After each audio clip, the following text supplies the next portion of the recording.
आप देख रहे हैं तज्जियों, तबसरों और अहम तरीन खबरों पर मुश्तमिल पाकिस्तान का सबसे मुस्तनद और मोतबर न्यूज शो दुनिया मेहर बुखारी के साथ।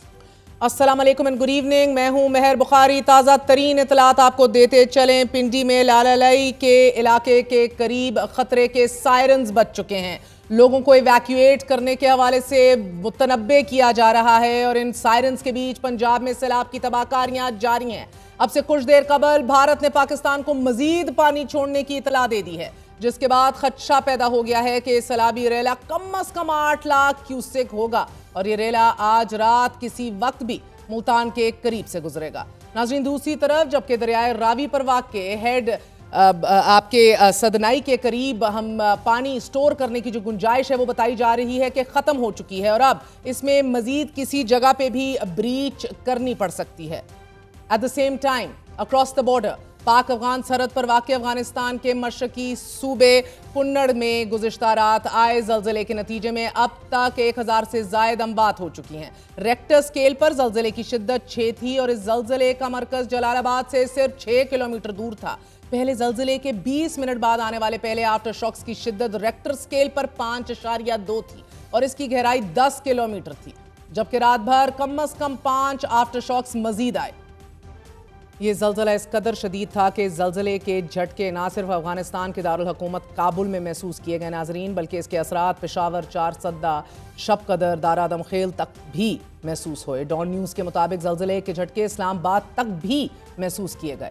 तालिबान हुकूमत के तर्जुमान ज़बीउल्लाह मुजाहिद के मुताबिक इस ज़लज़ले से लुघमान, नूरिस्तान और नंगरहार में भी नुकसान हुआ है। ज़लज़ले के नतीजे में कुछ देहात मुकम्मल तौर पर तबाह हो चुके हैं। ज़लज़ला इस कदर शदीद था कि सिर्फ कुन्नड़ में 2500 से ज्यादा अफराद जख्मी हो चुके हैं। अफगान मीडिया के मुताबिक इस वक्त भी लाखों अफराद मलबे तले दबे हुए हैं और ज़लज़ले में होने वाली हलाकतों की तेजी से इजाफा होने के खदशात भी अपनी जगह मौजूद हैं। अफगान मीडिया का यह कहना है कि चूंकि कुन्नड़ अफगानिस्तान के दारुल हुकूमत काबुल से बहुत दूर वाक़ है, इस वजह से रेस्क्यू ऑपरेशंस में दुश्वारी का सामना करना पड़ रहा है। अलबत्ता तालिबान हुकूमत ने ज़लज़ले से मुतासर अफराद के लिए 1 करोड़ 80 लाख पाउंड की रकम मुख्तस कर दी है, जबकि पाकिस्तान समेत दुनिया के मुख्तलिफ ममालिक की तरफ से अफगानिस्तान को इमदाद की पेशकश की गई है। अफगानिस्तान में मौजूद अपने बहन भाइयों से हमदर्दी का इजहार हम करते हैं। अफगानिस्तान में ज़लज़ले से जानी और माली नुकसान हो रहा है तो यहाँ भी पाकिस्तान में सैलाब और बारिश ने अपनी तबाहकारियाँ जारी रखी हुई हैं।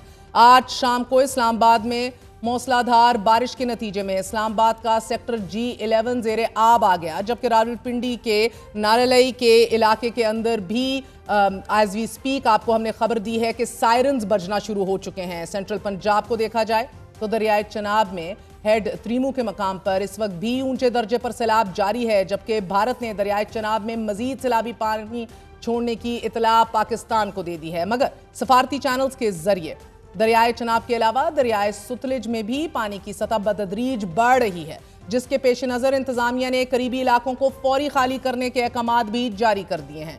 PDMA ने खदशा जाहिर किया है कि भारत की जानिब से सलाल डैम के गेट खोलने से अगले 48 घंटों में सिर्फ दरियाए चनाब में 8 लाख क्यूसेक का बड़ा सैलाबी रेला पाकिस्तान पहुंचेगा, जिसके हवाले से भारत इतला दे भी चुका है। जबकि झंग में हेड त्रीमू पर ऊंचे दर्जे का सैलाब है, जहां 4,79,000 क्यूसेक से जायद का रेला इस वक्त मौजूद है। DG PDMA इरफान अली का यह कहना है कि त्रीमू पर आज 9 लाख क्यूसेक का रेला पहुंचने का इम्कान है और इसके पेश नज़र आपको बताते चले कि सदनई के मकाम पर भी खतरा बढ़ गया है। सो फ्लड फोरकास्टिंग डिवीजन के मुताबिक हेड त्रीमू, हेड सदनई, हेड सुलेमानी और हेड बलोकी, हेड गंडा सिंह वाला पर ऊंचे या फिर बहुत ऊंचे, जबकि जिला भावलपुर के करीब वाक़े हेड इस्लाम पर इस वक्त दरमियानी दर्जे का सैलाब जारी है। अलबत्ता हेड मराला पर पानी का बहाव मुस्तहकम और स्टेबलाइज हो चुका है। नाज़रीन, आज सुबह फ्लड फोरकास्टिंग डिवीजन ने 2 सितंबर से 8 सितंबर के दौरान सैलाब से मुतल्लिक आउटलुक जारी कर दी है। बारिश से मुतल्लिक आउटलुक में यह बताया जा रहा है कि भारतीय रियासत हरियाणा में शदीद मानसून बारिशों की पेशन गोई है और इन्हीं बारिशों की वजह से 1 सितंबर से 3 सितंबर के दरमियान दरियाए चनाब, दरियाए सुतलेज, दरियाए ब्यास और दरियाए रावी पर पानी के बहाव में मजीद इजाफा होगा। We are very much still on high alert and in very very dangerous territory. इस सब के नतीजे में लाहौर और गुजरांवाला डिवीजन के जेर आब आने का खतरा भी बढ़ चुका है, जबकि सैलाब से मुतालिक फ्लड फोरकास्टिंग डिवीजन का यह कहना है कि दरियाए रावी, दरियाए सतलुज और दरियाए चिनाब पर इंतहाई ऊंचे दर्जे से खतरनाक हद तक ऊंचे दर्जे का सैलाब मुतवक्के है। ये सब भारत की जानिब से पानी छोड़े जाने पर मुनहसर है and the lack of timely information conveyed और कम्युनिकेटेड टू पाकिस्तान। नाज़रीन, 2 से 4 सितंबर के दौरान लाहौर, गुजरांवाला और गुजरात डिवीजन में अर्बन फ्लडिंग का खतरा भी है। 4 और 5 सितंबर को दरियाए चनाब पर पंजनद के मकाम पर और 6 और 7 सितंबर को दरियाए सिंध पर वाक़े गुड्डू के मकाम पर एक्सेप्शनली हाई फ्लड का खदशा है। पाक फौज, सिविल इंतजामिया, दीगर कानून नाफिज करने वाले इदारे सैलाब में फंसे अफराद को रेस्क्यू कर रहे हैं। एज ऑफ राइट नाउ हमारी तमाम तर तवज्जो मरकूज है कि किस तरह पानी से लोगों को निकाल के कहीं ना कहीं ड्रायर एरियाज के अंदर लाना है। जानी नुकसान से बचने के लिए ड्रोन्स का इस्तेमाल भी जारी है। आज भी वजीर आला पंजाब ने सैलाब से मुतासरा इलाकों का दौरा किया and she seemed very happy कि बहुत से लोगों के जानवर और मवेशी बच गए। लेकिन चंद कैंप से सरकारी दौरे और photography to a certain extent अच्छी बात है, लेकिन इससे बढ़कर जरूरत लाखों लोगों को फर्स्ट एड और गजाई जरूरियात पूरी करने की है। Dinghy is on the rise, food basket हमारी पानी में डूबी हुई है। एनजीओज के साथ साथ अस्पतालों को मुतहर्रिक करना होगा। The public and private sectors need to go hand in hand at this point. हमारे हुक्मरान बदकिस्मती से तमाम तर साइंस और टेक्नोलॉजी होने के बावजूद भी बैरूनी दौरों पर मसरूफ रहे। रिस्क मैनेजमेंट प्लान हमारा क्लाइमेट कंपैटिबल नहीं है। जापान की बजाय दरिया के करीब इलाकों की हैजर्ड जोनिंग करनी चाहिए थी और इस हैजर्ड जोनिंग में मसरूफ होना चाहिए था हुकूमतों को, ना सिर्फ कि चंद मवेशियों के लिए चारे का इंतजाम रखना और उस पर खुश हो जाना as an after thought. Scientific tools पूरी दुनिया में आज मौजूद हैं, इनका इस्तेमाल जरूरी था। फिर वार्निंग्स इशू की जानी चाहिए थी at the right time. Sensitise करना चाहिए था लोगों को। Different lines of defence organisational basis पे बनती हैं नाजरीन पूरी दुनिया में। कम्युनिटी लेवल पे मुतहर्रिक होना पड़ता है। एरियाज ऑफ इवैक्यूएशन हाईलाइट होते हैं बेस्ड ऑन पॉपुलेशन, कौन सी जगह की कितनी आबादी है, उधर का एरिया ऑफ इवैक्यूएशन इधर मुख्तस कर दिया जाएगा। इधर कितने, अगर इधर 1000 बंदा है, इधर कितने कैंप्स लगेंगे, उनके मवेशी कहां रखे जाएंगे, उनका सामान कहां होगा, वो खुद कहां रहेंगे, ये सब कुछ डेवलप किया जाता है एट द राइट टाइम। लंगर, राशन, जानवर, सब कुछ सिस्टम के तहत होता है।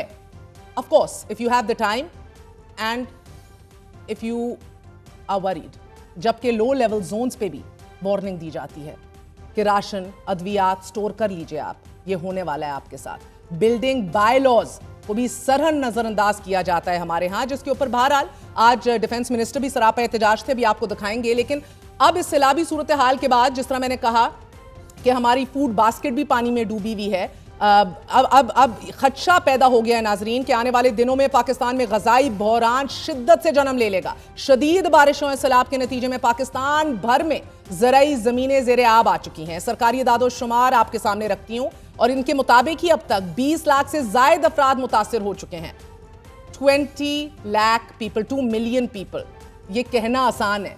आज पाकिस्तान में सिर्फ पंजाब में 20 लाख लोग अभी बेघर हो चुके हैं। अक़वाम मुत्तहिदा के इंसानी हमदर्दी के कोऑर्डिनेटर मोहम्मद याया ने सैलाब से मुतासरा इलाकों के दौरे के बाद एक्स पर एक बयान में कहा है कि यह मामूल की बात नहीं है, मगर यह नया मामूल बनता जा रहा है। मौसमियाती तब्दीलियों से मुतासर मानसून का सीजन अब पाकिस्तान भर में आबादियों के लिए खौफ और तबाही का पैगाम लाता है। जो ऑर्डिनरली और आम तौर के ऊपर जिस मानसून को वेलकम किया जाता था, खुशामदेद कहा जाता था, अब वो इतना डिजास्ट्रस और इतना इरेटिक हो चुका है कि वो तबाही मचाता है।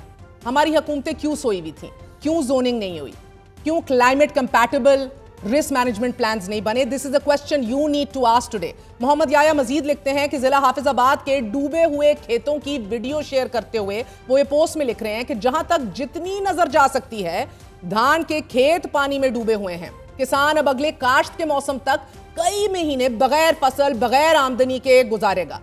ये तो सिर्फ आगाज है। आने वाले हफ्तों में मजीद शदीद बारिशों की तवक्को है और जैसे जैसे पानी जनूब की तरफ बढ़ेगा ये मजीद खानदानों को बेघर और तबाही से दोचार करेगा। इसी खदशे का इजहार सेक्रेटरी जनरल किसान बोर्ड पाकिस्तान वकार अहमद ने भी किया है। उनका भी ये कहना है कि तबाहकुन सैलाब ने पंजाब भर में 3 बड़ी फसलों चावल, गन्ना और तिल को बर्बाद करके रख दिया है। चावल की फसल बुरी तरह मुतासिर हो चुकी है। ताजा तरीन सैलाब से 70% खड़ी चावल की फसल डिस्ट्रॉयड तबाह हो चुकी है। नाज़रीन, ये तो सिर्फ इब्तिदा है। अभी तो हुकूमत ने जो गंदम स्टोर अपने तय कर रखी है वो भी ज़ेरे आब आई है। किसानों की भी जो गंदम है, सैलाबी पानी है, वो भी बहा ले गया है। खदशा तो अब यह है कि गंदम की कीमत आने वाले दिनों में मजीद बढ़ेगी, आसमानों से बातें करेगी। गुज़िश्ता एक हफ्ते के दौरान मुल्क भर में गंदम की कीमत में फी किलो तकरीबन 17 रुपए का इजाफा हो चुका है। आटे की कीमत में भी बतदरीज इजाफा होता जा रहा है। इसके अलावा कपास के काश्तकारों ने भी यह खदशा जाहिर कर दिया है कि कपास की कच्ची फसल इस वक्त 3200 से 3600 रुपए फी मन खुलने की उम्मीद थी, मगर सैलाबी नुकसान के बाद यह कीमत 5000 तक पहुंच सकती है। जस्ट इमेजिन, अगर ऐसा हो जाता है तो आलमी मंडी और बिलखसूस अमेरिका में पाकिस्तान की टेक्सटाइल इंडस्ट्री को बहुत बड़ा धचका लगेगा। मौजूदा सैलाबी सूरत हाल ने सप्लाई चेन को बुरी तरह मुतासर कर दिया है। आज ही कौमी असम्बली इजलास में खिताब करते हुए वजीर दिफा ख्वाजा आसिफ ये कह रहे थे कि आबी गुजरगाहों पर कमर्शियल तामीरात की गई हैं, हाउसिंग सोसाइटीज बनाई गई हैं, जिससे हालिया सैलाब में तबाही हुई है, और ये सब कुछ हमारे अमाल और हमारे अपने एक्शंस का नतीजा है। कहा जाता है ये कुदरती आफत है या आफात है, ये हमारे अमाल हैं कि इतनी बड़ी कैटास्ट्रॉफी जो है हम उसको फेस कर रहे हैं। इसमें कतई तौर पे कोई नेचुरल डिजास्टर इसको आप डिफाइन नहीं कर सकते। This is a man made disaster. Climate change जो है हमारी अमाल की वजह से आई है कि हमने आबी गुजरगाहों पे होटल बना लिए हैं, मकान बना लिए हैं, दरिया के जो है वो रास्ता है उस पे कब्जा कर लिया है। पिछले सैलाब से लेके अब तक जो है हमने कौन से इंक्रोचमेंट जो है वो रिमूव किए हैं, या जो वाटरवेज जो हैं उनके अंदर जो कब्जे हुए हैं उनको किस तरह रिमूव किया है। नए होटल बन गए हैं। जब आप इस किस्म की स्कीमें बनाती हैं तो फिर जो है फितरत जो है वो रिएक्ट करती है। And that is a story unto itself के ख्वाजा आसिफ साहब आज भी भारत का जिक्र नहीं कर रहे, but we'll get to that. हमारे साथ पहले मौजूद हैं हरीम जदून, नुमाइंदा दुनिया न्यूज़ हैं, लेकिन पहले बात करेंगे डीजी मेट मेहर साहबजाद खान से। खान साहब बहुत बहुत शुक्रिया सर। वैसे मैं ये देख रही थी आपकी भी 1 year onwards you still continuing. हमारे यहाँ तो अल्हम्दुलिल्लाह हुकूमत ने नया डीजी मेट भी नहीं लगाया मार्च 2025 इस साल के लिए, मगर सर अब जो तबाही आ गई है, मुझे बताइएगा अभी मजीद 8 लाख क्यूसेक पानी आने का जो है वो खदशा एक हकीकत बन गया है। अभी इंडिया ने थोड़ी देर पहले ही पानी रिलीज करने की इतला दे दी है। आपने हमें बताया गया 48-48 घंटे अभी भी हाईली क्रिटिकल है। क्या सिचुएशन है ग्राउंड पे?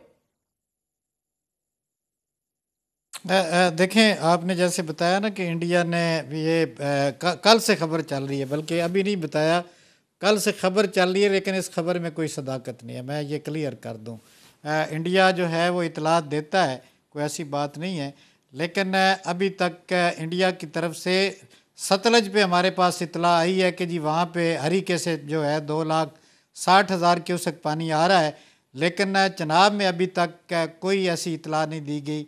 मैं आपको थ्रू मैं डेटा बताता हूँ। आप अगर कहते हैं ना कि जी इंडिया ने 8 लाख पानी छोड़ दिया है, मराला से सलाल डैम जो है ना 78 किलोमीटर दूर है। कल का क्या कभी तक पानी नहीं पहुंच जाना चाहिए था? कितना सफ़र लगता? 6 घंटे का सफ़र था। ये एक ना ऐसे खबर दी गई है कि कोई इसमें सदाकत नहीं है। अभी हम अगले सिस्टम का इंतज़ार कर रहे हैं, जो आपने बताया ना कि 2 से अभी कल से जो है 4 तारीख तक रहेगा। उसमें अगर ये ज़्यादा बारिशें कैचमेंट एरिया चनाब के होती हैं तो फिर उसके बाद वो अगला देखा जाएगा कि जी उसमें कितना पानी इंडिया छोड़ता है। मैं आपको क्लियर कर दूं कि जी अभी तक जो इंडिया के डैम्स हैं, रावी पे थीन है वो भर चुका है। उस पे सतलज के पीछे जो हरीके से पीछे ब्यास और सतलज पे पोंग और भाखड़ा हैं, वो दोनों तकरीबन आप कह लें कि जी भरे हुए हैं। वहाँ से पानी हमारे पास आ रहा है, और हरीके पे दोनों मिल के जो है ना वो हमारे पास जो पानी आ रहा है 2,60,000 क्यूसेक है, और सतलज की कैपेसिटी के मुताबिक वो एक्सेप्शनल हाई फ्लड है। दूसरी मैं बात और क्लियर कर दूं कि पिछला रेला जो अभी तक चनाब में मूव कर रहा है, मराला पे 9,17,000 क्यूसेक पानी था। आगे जाके कुछ पानी मिला उसके साथ। कादराबाद पे जो हमारे पानी रिलीज़ हुआ 10,77,000 क्यूसेक रिलीज़ हुआ, लेकिन पानी थोड़ा सा फैल गया, और जो आपके चनियोट ब्रिज से पानी गुजरा है अभी तक वो 8,55,000 क्यूसेक था। यानी आपकी पीक जो है ना वो अटेनुएट हो रही है, वो आगे कम होती जा रही है। उसके बाद अभी तक त्रिमू पे जहाँ पे दो दरिया मिलते हैं, चनाब और जेलम में बिल्कुल पानी नहीं था, लेकिन जो चनाब का रेला वहाँ पे मैक्सिमम रिकॉर्ड किया गया है वो 5.5 लाख क्यूसेक रिकॉर्ड किया गया है। अब वो पानी कम होना शुरू हो गया है। तो आप कह सकते हैं कि आगे जाके इसने मिलना है, सदनाई से आगे रावी का पानी भी मिलेगा और ये चनाब का। तो ये तकरीबन आप कह लें कि जी ज़्यादा से ज़्यादा अगर पी गई तो ये तकरीबन 6 लाख क्यूसेक तक चली जाएगी और पंजनद तक जाते जाते फर्दर ये ड्रॉप होगा। लेकिन पंजनद पे इसमें शामिल होगा सतलज का कुछ पानी और होगा इंडस का कुछ पानी। तो वहाँ पे भी पीक जो है वो तकरीबन 8 लाख क्रॉस नहीं करेगी। जो हमारी फ्लड फोरकास्टिंग हमारा मेट का डिपार्टमेंट है, उसके मुताबिक जो हमारी कैलकुलेशन है उसके मुताबिक एक्सेप्शनली हाई फ्लड होगा, लेकिन 8 लाख से ऊपर नहीं जाएगा। और सर मैं भी आऊंगी कि ये सारा कितनी तेजी से सिंध में दाखिल होगा, मगर मुल्क भर में 3 सितंबर तक मजीद बारिशों की पेशन गोई कर दी गई। आप मेरे लिए बड़ी खबर दे रहे हैं कि अभी भी जो खबर आ रही है कि भारत ने इतला दे दी है, यानी कि आप कह रहे हैं भारत डिलिबरेटली और जानबूझकर फ्लड वार्निंग्स और इतलात जो है उससे कंफ्यूज कर रहा है पाकिस्तान को। But sir for a minute उस आंसर को तो नजरअंदाज कर ही नहीं सकते। मैं तो पिछले हफ्ते से ये कह रही हूं, मगर सर ये बताइएगा कि जी बोल लीजिएगा, but sir heavier than usual monsoon जो हमारा है, एक क्लाइमेट चेंज की वजह से ये फिनोमिना जितना एराटिक और डेडली हो चुका है, आपका डिपार्टमेंट फ्लड वार्निंग डिपार्टमेंट क्या ये हुकूमतों को नहीं बता रहा था कि जनाब वाला 20 लाख घर जो है, लोग जो हैं वो बेघर हो जाएंगे और ये इस तरह हमारी फूड बास्केट भी तमाम तर पानी में डूब जाएगी और ये क्राइसिस हो जाना है और एक लार्ज स्केल लेवल आपका ऐसी तबाही मचनी है कि आपको समझ नहीं आएगी कि कौन से सिरे से पकड़ें? देखें, हमारा महकमा मौसमियात का या फ्लड वार्निंग सेंटर का हमारी जो फोरकास्ट होती है मॉनसून की, वो एक सिस्को फार्म होता है जो कि हमारे जो 10 मुल्क हैं इस खित्ते में, जो कि ये सब कॉन्टिनेंट के जो वो एक अप्रैल के महीने में इकट्ठे होते हैं। हम पिछला जितना भी जो स्नोफॉल होती है या इस तरह का डाटा जो होता है उस पर रिसर्च करके एक मानसून की इकट्ठे मिल के एक फोरकास्ट देते हैं। फिर उसके बाद मई के महीने में पाकिस्तान मेट डिपार्टमेंट ने एक फोरकास्ट इशू कर दी कि जी इस साल मानसून जो है फिर एरेटिक होगा या एग्रेसिव होगा, अबव नॉर्मल बारिशें होंगी। और हमारा पाकिस्तान में मानसून सीज़न जो होता है ये जुलाई, अगस्त और सितंबर के महीने का होता है। जुलाई के महीने में तकरीबन आप कह सकते हैं कि 22% बारिशें ज़्यादा हुई और अभी हमारे पास 11% अगस्त के महीने में। अगर कम्युलेटिव 2 महीनों का किया जाए तो 17% अभी तक हमारा अबव नॉर्मल और 17% में ना सर पूरे सिस्टम फिर उसके बाद मेरी बात मैडम 1 मिनट मुझे अगर मौका दे देंगी, यानी हमने मानसून की फोरकास्ट जो थी वो मई के महीने में इशू की थी। उसके बाद जब भी सिस्टम मानसून चूँकि बे ऑफ बंगाल से जनरेट होता है, बे ऑफ बंगाल पे या अरेबियन सी पे जब भी कोई डिप्रेशन तकरीबन 1 हफ्ते का उसमें टाइम होता है जब जनरेट होता है, तो हम उसकी वो एडवाइजरी इशू कर देते हैं कि इस किस्म का इतनी इंटेंसिटी का एक लो प्रेशर एरिया या डिप्रेशन जनरेट हो गया है, तो ये इतने दिनों में मूव करके इंडिया का इसका फला ट्रैक होगा। ये राजस्थान से आगे अगर ऊपर को डाइवर्ट होता है तो हम कहते हैं कि जी हमारे अपर कैचमेंट एरियाज़ को इफ़ेक्ट करेगा। अगर हमारे तिब्बत पे हाई प्रेशर एरिया है तो then it diverts to Sindh, और हम कहते हैं कि जी अगले 48 घंटों में ये सिंध को इफ़ेक्ट कर जाएगा। हमारी फिर उसके बाद अलर्टनेस इशू हो जाती है। हम तो एक लम्हे की खबर देते रहते हैं, इसमें कोई ऐसी बात नहीं। आपके पास टेक्नोलॉजी भी बेहतरीन है सर और आपकी फोरकास्टिंग भी बर वक्त दी जाती है, आप ये दावा कर रहे हैं? बिल्कुल बिल्कुल जी। हमें तो सर ये तो माजरत के साथ सर ये तो क्रिमिनल नेग्लिजेंस है ना, ये तो मुजरिमाना गफलत है हुकूमतों की। फिर कैसे कोई चाइना, जापान, दुनिया के किसी दारुल हुकूमत में भी बैठा हुआ था कि अगर आप ये मई में बता चुके थे और ये तबाहकारियां अगस्त और सितंबर तक आ रही हैं, 20 लाख लोग आपके अभी 33 से 40 लोग जो हैं वो जिंदगी की बाजी हार चुके हैं, 20 लाख लोग बेघर हो चुके हैं, सारी की सारी आपकी फसलें तबाह हो चुकी हैं, फूड क्राइसिस में हम चले गए हैं। मैं माजरत के साथ, आई ऑनेस्टली सर मुझे नहीं समझ आ रही मैं आपसे मजीद अभी क्या पूछूं, क्योंकि ये तो this is a question that needs to be answered by Ali Amin Gandapur and Maryam Nawaz Sharif and then also CM Murad Ali Shah, जो अभी से कह रहे हैं कि मेरे 2 लाख लोग मुतासर होने जा रहे हैं, बिकॉज अब इतना हैवी रैला पूरा मजमूई तौर पर सिंध में डाउन स्ट्रीम एंटर होगा कि वो उधर बड़े परेशान हैं।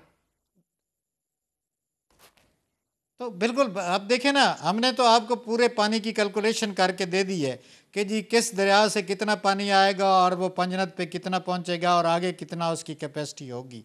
तो ये देखें, हम सर तो ये सिंध में कितना एंटर तो होगा अभी तक, आपकी क्या ये कैलकुलेशन है, सिंध में कितना पानी एंटर होने जा रहा है? हमारी कैलकुलेशन के मुताबिक तकरीबन 8 लाख क्यूसेक तक पानी जो है वो गुद्दू के मुकाम पर जाएगा, तकरीबन 8 lakh cusec. Sir no wonder Sindh जो है सुपर फ्लड्स की तैयारी कर रहा है, मैसिव इन्फ्लोज पंजाब के डाउन स्ट्रीम जाएंगे, नो वंडर उनकी अभी हालत खराब है ये सोचते हुए। देन अगेन सर महकमा मौसमियात के मुताबिक भी स्वात बुनेर समेत शुमाली इलाकों में भी एक बार फिर सैलाब का खतरा बताया जा रहा है, लेकिन अभी जिस तरह आपने कहा भारत ने एक बार फिर इंडस वाटर कमीशन के खिलाफ वर्जी की है, गलत अदादोशुमार दिए, गलत टाइमिंग पे दिए, सही तरह शेयर नहीं की, लेकिन दरियाए सतलुज में मजीद पानी जब छोड़ा, क्या ऊंचे दर्जे के सैलाब का खदशा अभी भी मौजूद है और are we going towards stability sir? बिल्कुल जी, अभी तक जो है सतलज में चलता रहेगा, चूँकि पानी बाकड़ा और पौंग डैम से रिलीज़ किया जा रहा है 2 लाख के करीब, और आगे फिर वो दूसरे नालों का भी पानी मिल के जो हरी के मुकाम पे हमें पानी मिल रहा है वो अभी तक भी 2,63,000 क्यूसेक पानी मिल रहा है। तो वो अभी तक ये जो सतलज में सिचुएशन है वो अभी तक उसी तरह बरकरार रहेगी और ये कुछ दिन और भी चलता रहेगा। फिर मैंने आपको बताया है कि जी अभी आने वाले ये जो 2-3 दिन हैं, इनमें इन्हीं कैचमेंट एरियाज़ में मज़ीद बारिशों का इम्कान है, काफ़ी ज़्यादा। कोई अच्छा सिस्टम जो है वो, अब अच्छा सिस्टम भी कहते हुए हम थोड़ा सा डरते हैं कि मानसून जो है वो ज़्यादा तबाही का बायस बन रही है और लोग सुन के जो है वो हो जाते हैं, वरना मानसून तो वाकया एक रहमत होती थी, लेकिन जो सूरत हाल बन गई है या जिस तरह अब है, तो हम तो इसको नाम लेते हुए भी डर बहुत बहुत शुक्रिया खान साहब। रहमत होती थी मगर वो रहमत आपके लिए आजमाइश बन गई है, क्योंकि इधर के हुक्मरान जो हैं वो संजीदगी नहीं दिखा रहे, वो जोनिंग नहीं कर रहे, हैजर्ड जोन्स नहीं बना रहे, पेशगी इकदामात नहीं ले रहे, कैंप्स नहीं बना रहे टाइम पे, कम्युनिटी लेवल के ऊपर सेंसिटाइज नहीं कर रहे लोगों को, सही टाइम पे वॉर नहीं कर रहे। जब आपका सैलाब आ गया, घरों में घुस गया, लोग तैरने शुरू हो गए, फर्नीचर तैरने शुरू हो गया, सब कुछ बेड़ा गर्क हो गया, तो सायरन बजना शुरू हो जाते हैं। तब आपके वज़राए आला बाहर आके दिल पे हाथ रख रख के बताते हैं कि उनको बड़ी खुशी हुई है कि मवेशी बच गए हैं और उनका चारा शारा भी उन्होंने इंतजाम करके रखा है। This is highly insensitive, this is mediocrity in terms of governance, ये आपको समझना चाहिए। हमारे साथ हरीम जदून भी मौजूद है, हमारी रिपोर्टर। सायरन्स बज रहे हैं, पंजाब शदीद सैलाब की जद में है। हरीम, जुड़वा शहर रावलपिंडी इस्लामाबाद में बारिश रुक नहीं रही, नाला लई के अंदर ये सतह कई फुट बुलंद हो चुकी है, आबादी को फौरी इनखला करने की भी हदायत अब दी गई। इस वक्त नाला लई के और मुल्का इलाकों की क्या सूरत हाल है?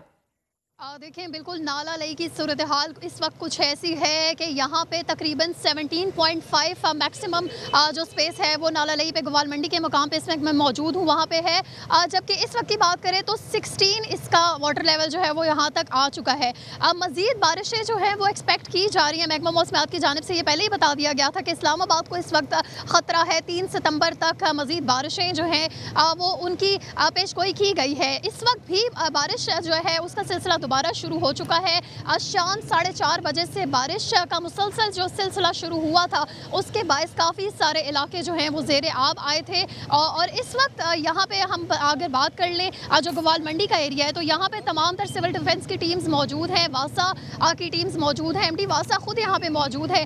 जो ये बताया जा रहा है कि जो खैबान के एरियाज़ हैं, स्पेशली जो ज़िया कॉलोनी है, वहाँ पे घरों के अंदर भी पानी दाखिल हुआ था और उसको निकालने की कोशिश की जा रही है। जो घरों के अंदर पानी दाखिल हुआ है तो इलाका मकीनों को यहाँ से शिफ्ट करने का कहा जा रहा है, चूँकि आगे 2 दिन मज़ीद बारिशें और बहुत ज़्यादा बारिशें मुतवक्के हैं। यहाँ पे बताया गया है MD वासा की जानिब से कि जो नाला लई का कैचमेंट एरिया है वो H8 बताया जा रहा है, और ये जो अभी पानी बहुत ज़्यादा जमा हुआ है उसकी वजह यह है कि कम वक्त में ज़्यादा इंटेंसिटी की बारिश हुई है। H8 की अगर बात कर ले तो H8 में 50 मिनट के अंदर 99 मिलीमीटर बारिश रिकॉर्ड की गई है। तो इस हवाले से ये ज़्यादा पानी इस वजह से यहाँ पे पे जमा हो चुका है। काफ़ी सारे जो एरियाज हैं उनको क्लियर किया जा चुका है। जैसे कि इस्लामाबाद की बात कर ले तो जो G8, G11, E11 के एरियाज थे उनको काफ़ी हद तक हरीम मुझे बताइएगा, इंतजामिया ने अलर्ट जारी कर दिया, मुसलसल बारिश की वजह से पानी की सतह मजीद बुलंद होने का भी इम्कान है।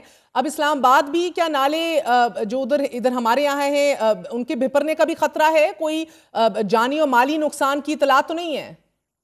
देखिए महर, इस वक्त किसी किस्म का कोई जानी नुकसान की इतला तो सामने नहीं आई है। और नाला लई के आसपास के जो इलाके हैं जैसे कि खैबान है, अब नाला लई पिंडी में बहुत से मुख्तलिफ मकामात पे मौजूद है, तो उसके आसपास जितनी रिहायशी आबादियाँ हैं उनको नुकसान पहुँचने का खदशा। और अगर इस्लामाबाद की बात करें तो जैसे बाराकऊ और इस तरह के जो एरियाज़ हैं जहाँ से नदी नालों का गुजर हो सकता है, तो वो एरिए सैलाब की जद में आने का खदशा जाहिर किया गया है। NDMA की जानिब से भी, महकमा मौसमियात की जानिब से भी ये बताया जा रहा है कि चूँकि आगे जो बारिश होनी है 3 सितंबर तक, अब वो इसी तरह से मूसलाधार बारिश होनी है। अभी भी कुछ देर पहले बारिश रुकी थी, लेकिन दोबारा से पिंडी में मूसलाधार बारिश जो है वो शुरू हो चुकी है। तो इस हवाले से जो वासा की टीम है उनका ये बताना है कि जो बारिश मुसलसल चल रही है इसके बायस जो है बहुत से एरियाज जो है वो ज़ेरे आब आ सकते हैं। यही वजह है कि यहाँ पे हमें सिविल डिफेंस के लोग भी मौजूद दिखाई दे रहे हैं, और जो एरियाज हैं आसपास जो घर है उनसे लोगों को बाहर निकाला जा रहा है, वो घर खाली कराए जा रहे हैं ताकि उन्हें किसी महफूज मकाम पे मुंतकिल किया जा सके। क्योंकि ये बताया जा रहा है कि आगे किसी भी किस्म का नुकसान जो है वो उससे बचने के लिए ये तरतीब दी जा रही है। लेकिन इस वक्त जो नाला लई के आसपास के इलाके हैं वो उनको तमाम तर एरियाज को खाली कराया जा रहा है, और वजह यह है कि वो किसी भी वक्त ज़ेरे आब आ सकते हैं, चूँकि सैलाब का खदशा रावलपिंडी इस्लामाबाद में भी अब जाहिर किया जा चुका है। बहुत बहुत शुक्रिया हरीम। नाज़रीन, एक वक्फा लेंगे, लेकिन आपको बताते चलें कि आज भी when there is such एक दुनिया का सबसे बड़ा और थ्राइविंग इशू क्लाइमेट चेंज है। पाकिस्तान में क्लाइमेट कंपैटिबल हमारा कोई भी सिस्टम नहीं है, ना भी कोई भी नुमाइंदा ऐसा है जिनको आपने वोट दिया हो या ना दिया हो, जो भी हुकूमतें मौजूद हैं, ये इनकी सिरे से अंडरस्टैंडिंग ही नहीं है इस सिस्टम की। They are not up to date, they are not interested, they are not doing what they should be doing. बात यह है कि ना हम दरियाओं को उनको अपना रुख इख्तियार करने देते हैं, let reverse take their course so to say. हम अपनी गैर कानूनी तामीरात भी करते हैं, सोसाइटीज़ भी बिल्ड करते हैं, घर भी तामीरात करते हैं। It's the easy buck, it's the businessman thriving, you scratch my back I scratch yours. यही बिजनेसमैन ऐवानों में भी मौजूद होते हैं, आज भी काबीना के अंदर मौजूद हैं। ये ऐसे बिजनेसमैन भी ऐसी सोसाइटीज़ के अंदर शेयर होल्डर्स हैं जो इकोनॉमिक एडवाइजरी बोर्ड में हैं आज। So the rich is favouring the rich in this country as always. मगर इधर सितम ज़रीफ़ी ये है कि अगेन आपका पॉलिटिशियन, आपका सियासतदान जो आपको जवाब दे है, वो आज भी फ्लड अडेप्टेबिलिटी के कॉन्सेप्ट और इस साइंस को समझता भी नहीं है, उसकी अलिफ बे पे भी नहीं समझता। जब सब कुछ लुट गया, बेघर हो गए, सामान चला गया, जो आमदन आनी थी 2 भैंसों से वो भी बह के मर गई, तो अब आके फोटोग्राफी और सरकारी कैंप्स लगा दिए जाते हैं। अपने वोट और इसकी जो ताकत है, बड़ा सोच समझ के इसका इस्तेमाल कीजिएगा। एक वक्फा लेते हैं, बी राइट बैक।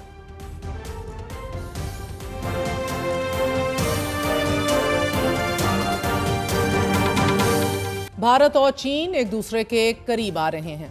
सदर ट्रंप ने भारत के खिलाफ एक और बयान दे दिया है, जबकि सैलाबी सूरत हाल का सामना करते पाकिस्तान के वजीर आजम शहबाज शरीफ इस वक्त शंघाई ताउन तंजीम के सरबराही इजलास में शरीक हैं, चीन में मौजूद हैं। वजीर आजम शहबाज शरीफ ने सैलाब और ग्लोबल वार्मिंग से मुतल्लिक SCO मेंबरान ममालिक के सामने पाकिस्तान का मुकदमा रखा है। जाफर एक्सप्रेस हमले में बैरूनी हाथ के मुलव्विस होने और नाकाबिले तरदीद शवाहिद की मौजूदगी का इजहार किया है। साथ ही घिनौने जराइम के जिम्मेदारों और सहूलतकारों को जवाबदेह बनाने का मुतालबा तो किया है, मगर भारत का नाम उन्होंने भी नहीं लिया। अलबत्ता इतना ज़रूर कहा है कि दुनिया उन ममालिक के झूठे बयानिए को तस्लीम नहीं करती कि जो सियासी मकासद के लिए दहशतगर्दी को इस्तेमाल करते हैं। आपको बताते चले नाजरीन कि जहां एक जानिब वज़ीर आज़म शहबाज शरीफ ने हमसायों के साथ कशीदगी की बजाय डायलॉग करने की ख्वाहिश का इजहार किया है, दहशतगर्दी और अलैदगी पसंदों को पूरी SCO के लिए ख़तरा करार दिया है, वहीं दूसरी तरफ गजा के हालात पर दुनिया का ज़मीर झंझोड़ने की कोशिश भी की गई है। साथ ही ईरान पर इजराइल की बिला जवाज जारियत की खुले बंदों मजम्मत भी की गई है। SCO इजलास से खिताब करते हुए चीनी सदर शी जिनपिंग का यह कहना था कि ताकत की सियासत की दो टोक मुखालिफत जारी रखी जाएगी, इत्तेहाद के फरोग और महाजराई के खात्मे का असूल अपनाना चाहिए। जबकि रूसी सदर पुतिन का यह कहना था नाजरीन कि यूक्रेन में अमन के लिए बहरान की बुनियादी वजूहात को हल करना होगा। यूक्रेन का बहरान कैफ में एक बगावत के नतीजे में पैदा हुआ कि जिसको यूक्रेन के मगरबी इत्तेहादियों ने हवा दी, जबकि मगरब की यूक्रेन को नेटो में शामिल करने की कोशिशें यूक्रेन बहरान की दीगर वजूहात में से एक हैं। शंघाई ताउन तंजीम के सरबराही इजलास का एलामिया भी जारी हो गया है। एलामिया में दहशतगर्दी से मुतल्लिक पाकिस्तान के मौक़िफ़ की तायीद की गई है। एलामिया में यह कहा गया है कि दहशतगर्दी के खिलाफ जंग में दोहरे मेयार को किसी सूरत कबूल नहीं किया जा सकता। साथ ही एलामिया में जोर दिया गया है कि दहशतगर्दों की सरहद पार नकलो हरकत समेत दहशतगर्दी के तमाम पहलुओं का मौसर अंदाज में मुकाबला किया जाए। हर कौम को आज़ादी से अपने सियासी, समाजी और इक़्तिसादी रास्ते का इंतखाब करने का हक हासिल है। दहशतगर्द गिरोहों को सियासी या किराए के मकासद के लिए इस्तेमाल करना नाकाबिले कबूल है। पाकिस्तान हमेशा से दहशतगर्दी में सरहद पार सहूलतकारी के शवाहिद दुनिया के सामने पेश करता आया है। जाफर एक्सप्रेस और खुजदार में स्कूल बच्चों की बस पर हमले समेत दीगर दहशतगर्दी वाकयात में भारतीय किरदार को शवाहिद के साथ साबित करता आया है। अफगानिस्तान में पायदार अमन के हवाले से भी पाकिस्तान का मौक़िफ़ हमेशा वही रहा है कि जिसका जिक्र एससीओ एलामिया में किया गया है। एससीओ ने फ़लस्तीन में फौरी पायदार जंग बंदी और इंसानी इमदाद की फराहमी पर भी जोर देते हुए ईरान पर जून 2025 के हमलों की भी मजम्मत की है और यह कहा है कि हमले ईरान की कौमी खुद मुख्तारी की खिलाफ वर्जी हैं। चीन में नरेंद्र मोदी, सदर शी और रूसी सदर प्यूटिन की मौजूदगी से मुतालिक बीबीसी ने यह लिखा है कि सदर ट्रंप सदर शी और सदर प्यूटिन के दरमियान दूरियां पैदा नहीं कर सके। ये दौरा मगरबी ममालिक के लिए पैगाम है कि दोनों ममालिक की गहरी दोस्ती मजीद मजबूत हो रही है और अगर सदर ट्रंप यूक्रेन के मामले पर प्यूटिन के सामने घुटने टेक देते हैं तो भी रूस चीन से दोस्ती खत्म नहीं करेगा।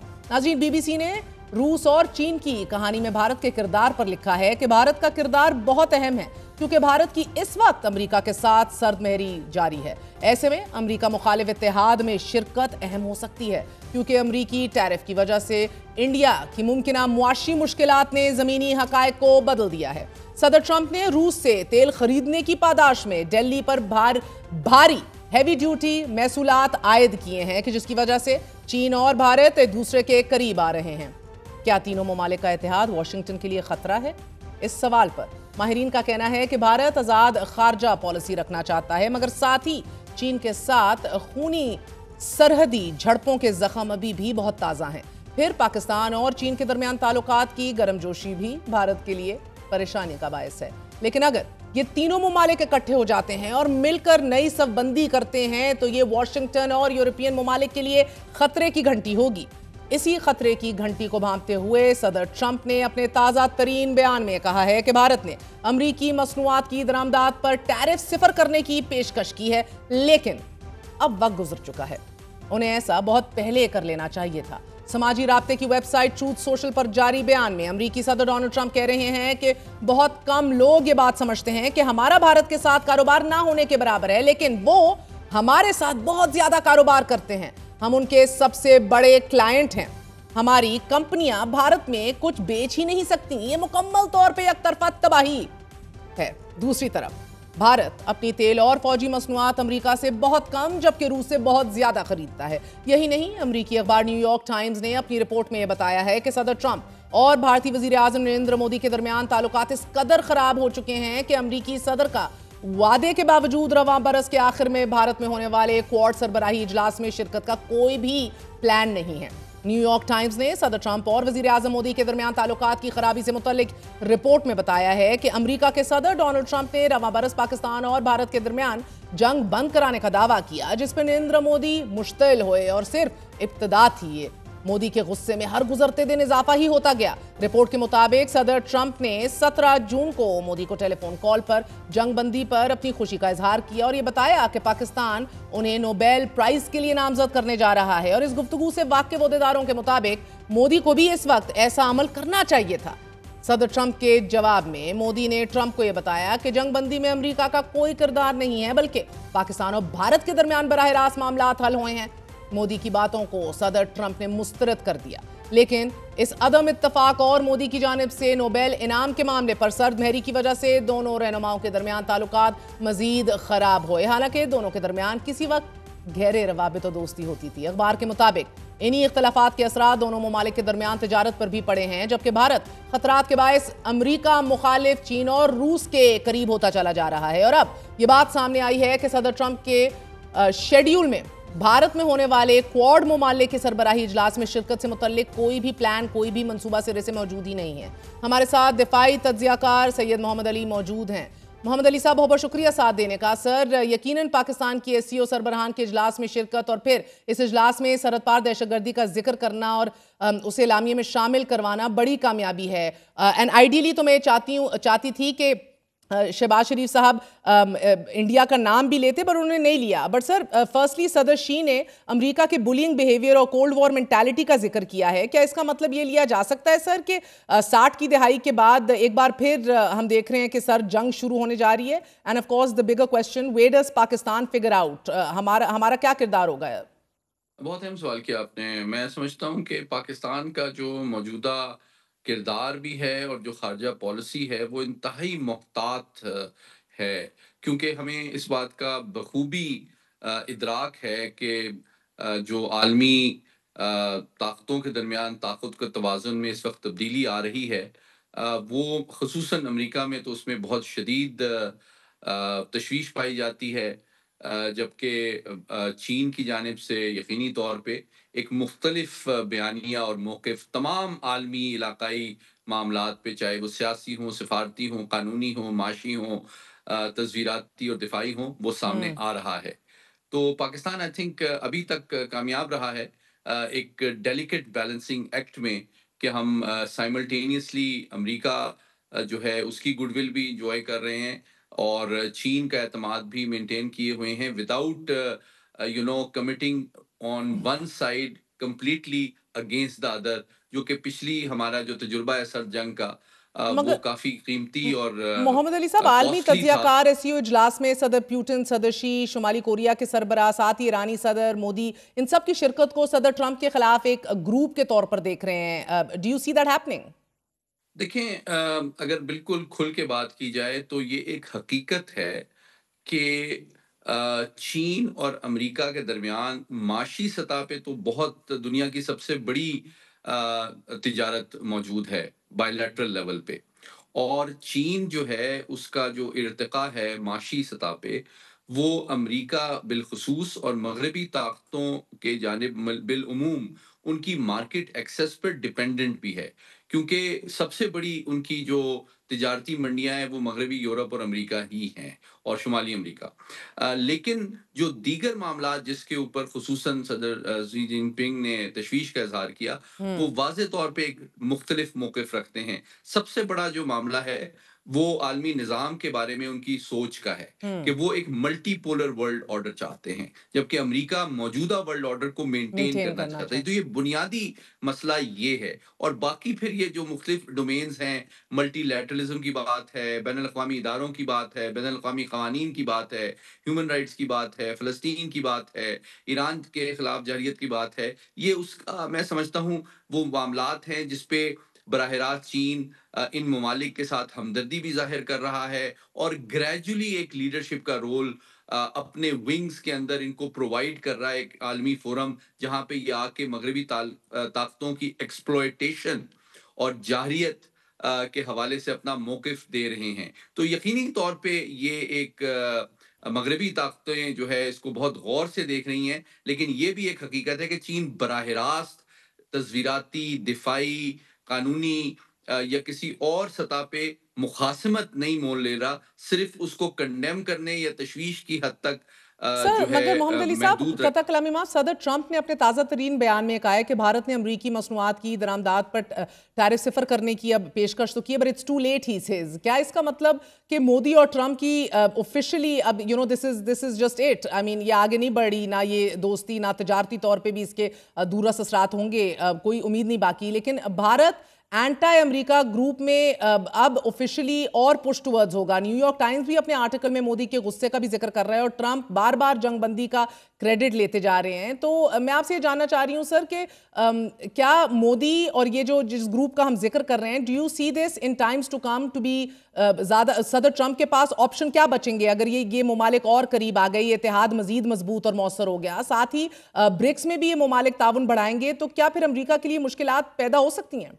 देखिए, मैं समझता हूँ कि ये बहुत अहम बात है कि भारत और पाकिस्तान के दरमियान जो हालिया जंग है उसमें उसको बंद कराने में सदर ट्रंप का जो किरदार है उससे पहलू तही करना या उसका एतराफ़ ना करना यकीनी तौर पे अमेरिका में काफ़ी उनको शायद गुजरा है। लेकिन ये वाहिद वजह नहीं है अमेरिका के गम गुस्से की भारत की जानिब।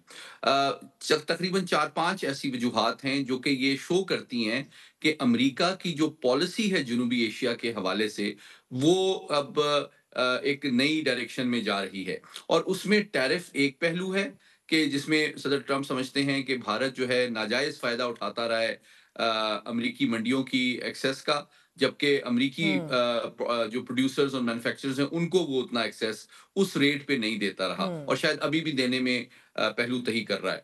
दूसरी बात जो बहुत ज्यादा उनके यहाँ तशवीश है अमेरिका में कि पिछले 15-20 साल में अमेरिका ने एक्सेप्शनल सपोर्ट डिप्लोमेटिक और मिलिट्री और स्ट्रेटेजिक भारत को दी है। उसने स्ट्रेटेजिक एक्सपोर्ट कंट्रोल रिजीम्स जो हैं, एमटीसीआर है, मिसाइल टेक्नोलॉजी कंट्रोल रिजीम है, ऑस्ट्रेलिया ग्रुप है, वॉसिनार अरेंजमेंट है, इनकी मेंबरशिप अपने दबाव को इस्तेमाल करके आलमी बरादरी पे भारत को दिलवाई है। वो अक़वाम मुत्तहिदा की permanent member of security council के लिए इनको हिमायत दे रहा था।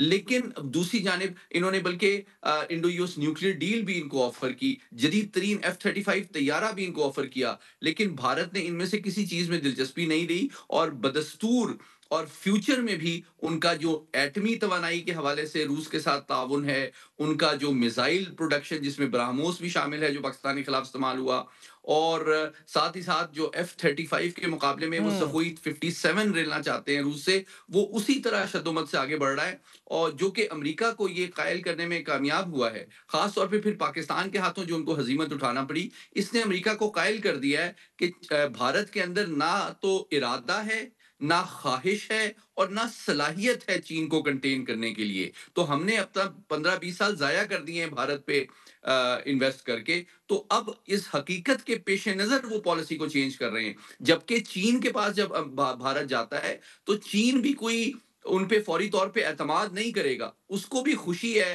कि ये अमेरिका से ये इनको जुदा किया जा रहा है और अब हमारे लिए एक तरह से थ्रेट कम हो जाएगा, तो फिर शायद हम अपने मामलात आपस में बेहतर अंदाज में हल कर सकें। लेकिन वो उन पे फौरी तौर पे एतमाद करने के लिए तैयार नहीं है। बहुत शुक्रिया। हमारे साथ सईद मोहम्मद अली साहब मौजूद थे, दिफाई तज्जियाकार हैं। Interesting times Indeed. नाज़रीन, आपको बताते चलें कि इजराइल ने गजा में एक और खातून सहाफ़ी को शहीद कर दिया है। गुज़िश्ता 24 घंटों में इजरायली हमलों में शहीद होने वाले फ़लस्तीनियों की तादाद 78 तक जा पहुंची है और इन 78 शहादतों में इमदाद के मुंतज़िर 11 फ़लस्तीनी और 8 बच्चे भी शामिल थे। नाज़रीन, सहाफ़ियों को निशाना बनाकर शहीद करने पर इजराइल के खिलाफ पूरी दुनिया का मीडिया सरापा एहतजाज है। दुनिया भर के 250 मीडिया आउटलेट्स ने अपने फ्रंट पेजेस और प्रोग्राम्स को ब्लैक आउट कर दिया है। मगर इस एहतजाज के बावजूद अमेरिका गजा में जंगबंदी के बाद के मंसूबे पर खुफिया तौर पर काम जारी रखे हुए है। नाज़रीन, इजराइल की वहशियाना बमबारी मुसलसल जारी है। गजा मलबे का ढेर बन चुका है। वहां जिंदगी का तस्वुर भी दिल दहला देने के लिए काफी है। अस्पताल जख्मियों और लाशों से भर चुके हैं। अद्वियात की किल्लत और भूख की शिद्दत से गजा के 10 लाख फलस्तीनी मौत के दहाने पर आ खड़े हुए हैं। और अब जबकि दुनिया भर के 250 मीडिया आउटलेट्स ने अपने फ्रंट पेजेस और प्रोग्राम्स को ब्लैक आउट कर दिया है, इस एहतजाज में तारीख में पहली मर्तबा 70 से ज्यादा ममालिक के जिसमें कतर, फ्रांस, बरतानिया, जर्मनी, जनूबी कोरिया, स्पेन और इटली भी शामिल थे, इन ममालिक के 250 मीडिया आउटलेट्स ने हिस्सा लिया है। इस मुनफरिद एहतजाज का एहतमाम गो के maybe you could say too little too late, मगर मुनफरिद तो है। इसका जो एहतमाम है वो आलमी तंजीम रिपोर्टर्स विदाउट बॉर्डर्स और आवाज़ नामी तंजीम ने किया है। अखबारात ने अपने सफ़ाए अव्वल को स्याह रंग में शाया किया है। टेलीविजन और रेडियो चैनल्स ने प्रोग्राम्स रोककर मुश्तरका बयान नशर किया है और वेबसाइट्स ने भी होम पेजेस पर स्याह बैनर्स लगाए हैं या फिर मुकम्मल ब्लैकआउट कर दिया है। रिपोर्टर्स विदाउट बॉर्डर्स ने अपनी वेबसाइट पर यह बैनर लगाया है कि जिस रफ्तार से इजराइल गजा में सहाफियों को कत्ल कर रहा रहा है, वो वक्त दूर नहीं है कि जब आपको बाखबर रखने वाला कोई भी बाकी नहीं बचेगा।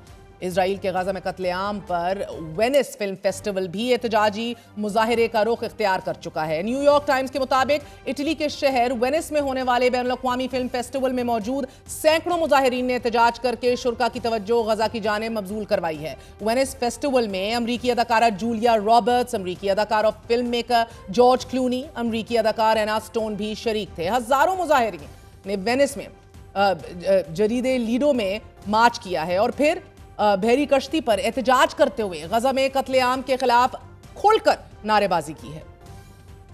ये एहतजाज उस वक्त शिद्दत इख्तियार कर गया जब वेनिस फॉर फलस्तीन नामी तंजीम ने खुला खत जारी किया और इस पर सैकड़ों फिल्म स्टार्स, अदाकारों, हदायतकारों ने दस्तखत किए। नाज़रीन, इस खत में कहा गया कि इस मरतबा फेस्टिवल का शो बंद होना चाहिए और हमें गजा के कत्लेआम के खिलाफ आवाज उठानी चाहिए। इन मुजाहिरों और इजराइल की शदीद मजम्मत के बावजूद मगर नेतन्याहू और उनकी काबीना पर नेचुरली कोई असर नहीं पड़ा। इजराइल गजा पर मुकम्मल कब्जे का ना सिर्फ फैसला कर चुका है बल्कि इस फैसले को अमली जामा पहनाने के लिए भी गजा का मुहासरा करके गुज़िश्ता 3 हफ्तों से मुसलसल बमबारी जारी रखे हुए है। शदीद बमबारी से हजारों फलस्तीनी अपना घर बार छोड़कर आरजी खैमा बस्तियों में मुंतकिल हो चुके हैं।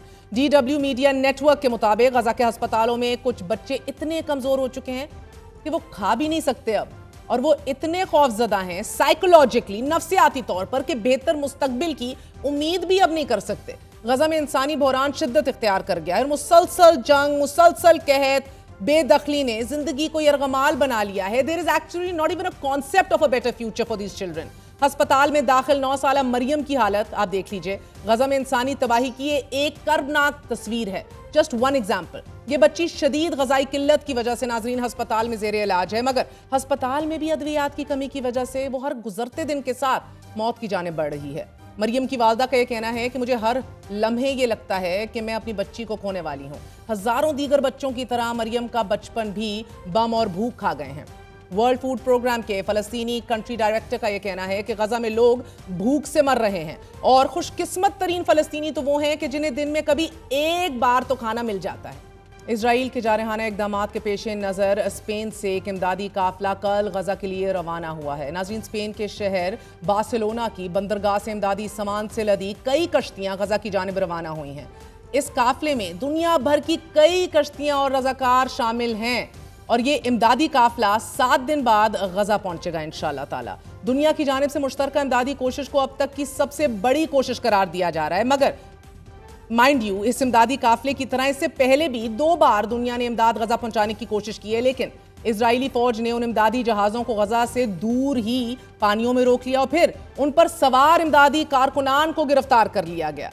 नस्ल कुशी की आलमी तंजीम international association of genocide scholars ने आज ही एक करारदाद मंजूर करते हुए इजराइल के गजा में जारी मजालिम को नस्ल कशी करार दे दिया है। द गार्डियन के मुताबिक इस तंजीम के 500 अरकान में से 86% ने करारदाद की हमायत की और करारदाद में कहा गया है कि गजा में इजराइल की पॉलिसियां और इकदामात अक़वाम मुत्तहिदा के convention for the prevention and punishment of the crime of genocide 1948 के आर्टिकल 2 में दर्ज जेनोसाइड की कानूनी तारीफ पर पूरा का पूरा उतरते हैं और ऐसे कानूनी मेयार पूरे हो गए हैं कि जिनकी बुनियाद पर यह तय किया जा सकता है कि इजराइल गजा में ऑफिशियली जेनोसाइड का मुर्तकिब है। हमास ने इस करारदाद का खैर मकदम किया है और कहा है कि तंजीम का ये मौक़िफ़ उन शवाहिद और हक़ाइक़ को तक़वियत देता है कि जो बैनुल-अक़वामी अदालतों में पेश किए गए हैं। मगर इस सब के बावजूद इजरायली वज़ीर आज़म नेतन्याहू ने गुज़िश्ता रोज़ सिक्योरिटी काबीना के 6.5 घंटे के इजलास में गजा सिटी पर मुकम्मल कब्जे के लिए मुशावरत की। 6.5 घंटे के इस इजलास में नाजरीन कहीं भी किसी ने भी जंगबंदी मुआहदे पर बात नहीं की। इजलास में इजरायली अर्गमालियों के मुज़ाकरातकार और कैदियों और लापता अफराद के मामले पर इंटेलिजेंस सरबराह को ही इजलास में नहीं बुलाया गया। इजरायली फौज के सरबराह ने एक बार फिर ये धमकी लगाई है कि हमास की ज्यादातर क़यादत बैरून मुल्क है और हम वहां भी उन तक पहुंचेंगे। इजराइल की तरफ से यह दावा भी किया जा रहा है कि इतवार के हमलों में हमास के तर्जुमान अबू उबैदा को भी शहीद कर दिया गया है। गोया गजा में जंगबंदी के कोई आसार दिखाई नहीं दे रहे। अमेरिका गजा पर कब्जे के बाद के मंसूबे पर भी काम जारी रखे हुए है। It seems they are completely immune to any rules that the world has set. आज के लिए इतना ही। गुड नाइट, अल्लाह हाफिज।